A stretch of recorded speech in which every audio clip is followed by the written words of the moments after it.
Hello दोस्तों, आज के इस वीडियो में बात करेंगे सीआरपी टेस्ट क्या है।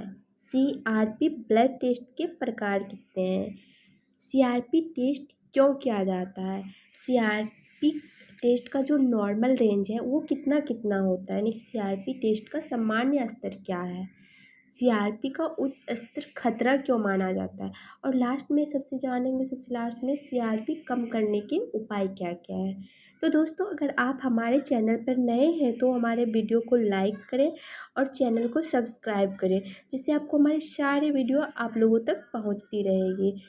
तो दोस्तों, चलिए सबसे पहले जानते हैं सीआरपी टेस्ट क्या है। दोस्तों, अभी के दौर में सीआरपी टेस्ट बहुत ही चर्चित हो गया है और बहुत सारे लोगों को पता नहीं है कि सीआरपी टेस्ट क्या होता है। तो सीआरपी टेस्ट का पूरा नाम है सी रिएक्टिव प्रोटीन टेस्ट।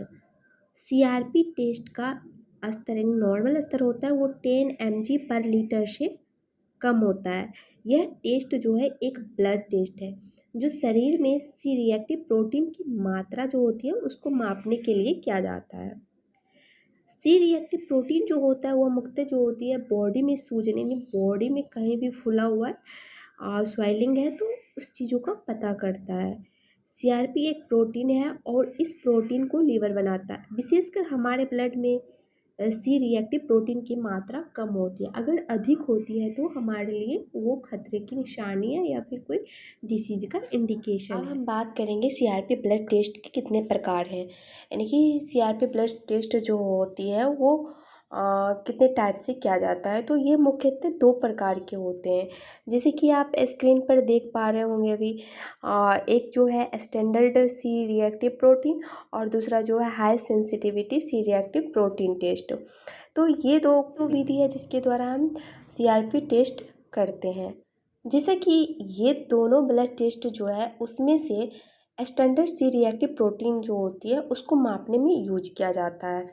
यानी फर्स्ट प्रकार जो है वो प्रोटीन जांच विभिन्न बीमारियों जितनी भी होती है उसको देखने में हेल्प करने में मदद करता है। जैसे कि किसी के पास डायबिटीज है या उच्च रक्तचाप, वायरल संक्रमण, बैक्टीरियल इन्फेक्शन, ट्यूमर, कैंसर आदि, इनमें से कुछ भी ऐसा रोग होता है तो अगर सीआरपी टेस्ट किया जाता है तो उसमें standard C reactive protein test के द्वारा जांच किया जाता है। और नेक्स्ट हम जैसे बात करें high sensitivity C reactive protein test की, तो वो जो होती है standard C reactive protein test से थोड़ा अलग होती है। जो कि हृदय रोग होती है हार्ट डिसीज उसको पहले सूचना प्रदान करता है। High sensitivity C reactive protein test जो होती है वो निम्न स्तर को मापता है, जबकि standard C reactive protein test जो होती है वो उच्च स्तर को मापता है। उच्च स्तर में आपका आ जाएगा 10 से 1000 mg पर लीटर और निम्न स्तर में आ जाएगा आपका 0.5 से 10 mg पर लीटर। तो दोस्तों, हमने देख लिया कि सीआरपी ब्लड टेस्ट के कितने प्रकार होते हैं और कौन सा बेस्ट होता है। तो आगे अब हम बात करेंगे कि सीआरपी टेस्ट आखिर क्यों किया जाता है और किस किस बीमारी में कर सकते हैं सीआरपी टेस्ट को, या फिर डॉक्टर आपको एडवाइस करते हैं सीआरपी टेस्ट के लिए कौन कौन सी बीमारी में। हम देखते हैं क्या जो सीआरपी टेस्ट होती है उस शरीर में सूजन को पता लगाने के लिए किया जाता है। जैसे कि हमने यहाँ स्क्रीन पे भी देख रहे हैं कि शरीर में सूजन का पता करने के लिए सीआरपी टेस्ट का उपयोग किया जाता है। दोस्तों, मुख्यतः सी रिएक्टिव प्रोटीन जो टेस्ट होती है शरीर में सूजन का पता लगाने के लिए तो किया ही जाता है, लेकिन इस टेस्ट में शरीर के किसी प्रकार के सूजन है या नहीं इसका पता तो लगाया जाता है। हालांकि यह टेस्ट शरीर में सूजन किन कारणों से होती है और शरीर में किस जगह पे इसकी जानकारी नहीं देती है। इसके लिए डॉक्टर आपको अलग से कोई टेस्ट लिख सकते हैं या फिर आपको अलग से कोई टेस्ट के लिए एडवाइस कर सकते हैं। तो अब हम देखते हैं कि आपको किन किन कंडीशन में ये टेस्ट करवाने के लिए डॉक्टर अलाउड कर सकते हैं। नॉर्मली हम देखते हैं यदि आपको कोई बैक्टीरियल इन्फेक्शन कोई भी लक्षण नज़र आता है तब भी आपको सीआरपी टेस्ट के लिए अलाउड किया जा सकता है। जैसे कि आप देख सकते हैं बार बार बुखार लगना, ठंड लगना, ठंड के साथ बुखार आना, तेज़ी से सांस लेना या सांस लेने में परेशानी महसूस होना, हार्ट बीट का तेज़ हो जाना नॉर्मली बैठे रहने के बावजूद भी, और उसके बाद हमेशा वोमिटिंग जैसा मन करना या फिर लगातार वोमिटिंग होते रहना। तो ऐसे कुछ लक्षण हैं जिसमें आपको डॉक्टर अलाउड कर सकते हैं सीआरपी टेस्ट के लिए। यदि आपका डॉक्टर पहले ही इंजेक्शन को डायग्नोसिस कर चुका है, तब जो सी रिएक्टिव प्रोटीन टेस्ट होती है वो आपकी बीमारी को मॉनिटर करने के लिए किया जा सकता है। सीआरपी लेवल का बढ़ना और जो घटना होता है वो शरीर के सूजन पर निर्भर करता है।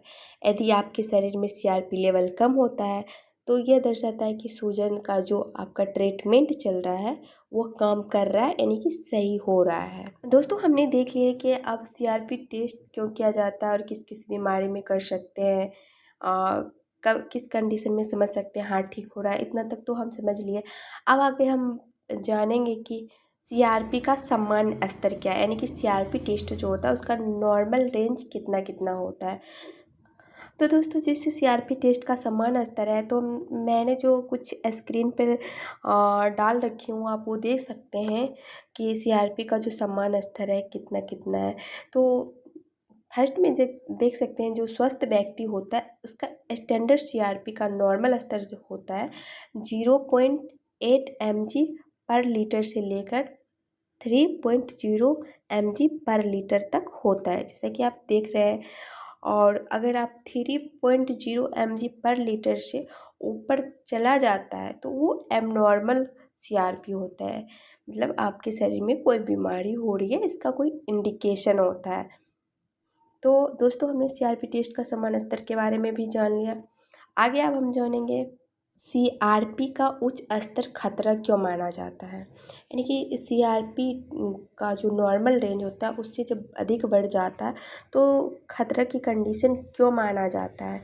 तो जैसा कि दोस्तों कुछ अध्ययनों से अमेरिकन हार्ट एसोसिएशन द्वारा 2003 में सीआरपी के निम्न स्तर वाले लोगों की तुलना में सीआरपी के जो अधिक स्तर वाले यानी हाई लेवल वाले लोगों में देखा गया, उसमें दिल का दौरा, हार्ट अटैक पड़ने की संभावना 2 से 3 गुना अधिक थी। पहला तो ये कारण है जिसके कारण हम खतरा मानते हैं, और दूसरी जो है सबसे मेन कारण वो है सीआरपी का उच्च स्तर शरीर के लिए बहुत ही हानिकारक भी साबित हो सकता है। ऐसा इसलिए क्योंकि सीआरपी खुद से शरीर को जो सूजन होती है, स्वेलिंग होती है, उसको बढ़ा सकता है, जिससे कि आपका हार्ट का जो ब्लड वेसल्स है उसको नुकसान पहुंच सकता है, और साथ में शरीर में बहुत सारे विषैले तनाव पैदा हो सकते हैं। तो इस वजह से सीआरपी का जो स्तर ऊंचा होता है तो लोग खतरे की घंटी पे आ जाते हैं और इसे बहुत ही खतरा माना जाता है। दोस्तों, ये सारे कुछ सीआरपी टेस्ट की कहानियाँ थी। अगर आपको हमारी वीडियो अच्छी लगी तो वीडियो को लाइक करें, चैनल को सब्सक्राइब करें, और सीआरपी टेस्ट से रिलेटेड अधिक जानकारी प्राप्त करना चाहते हैं तो डिस्क्रिप्शन में दिए गए हैं लिंक, वहाँ पर जाके क्लिक करें और बेटर से बेटर जानकारी प्राप्त करें। Thank you.